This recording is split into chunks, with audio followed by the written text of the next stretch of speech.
Hemp composites, versatile and sustainable. Hemp composites are becoming game changers in the realm of sustainable materials.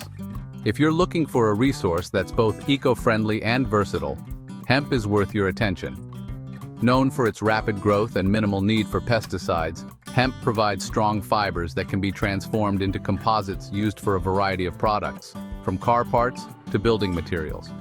By tapping into this renewable resource, we move closer to greener, more sustainable production practices. The magic of hemp lies in its impressive durability combined with its lightweight properties.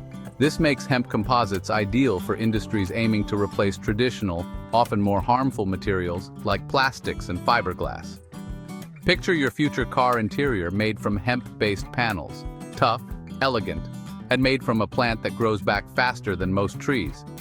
It's a win-win for innovation and the environment.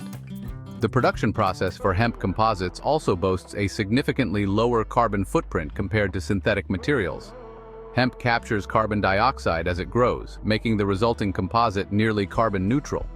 This aligns perfectly with the intention to reduce global emissions and supports carbon offset strategies. Plus, being biodegradable means hemp-based products won't sit in a landfill for centuries after their use. Using hemp composites in everyday products isn't just a nod to sustainability, it's a step toward revolutionizing manufacturing. The next time you hear about sustainable architecture or eco-friendly furniture, chances are that hemp composites will be a key player. It's a testament to how nature can offer robust solutions without compromising on performance, proving that the materials of the future might just be rooted in our past.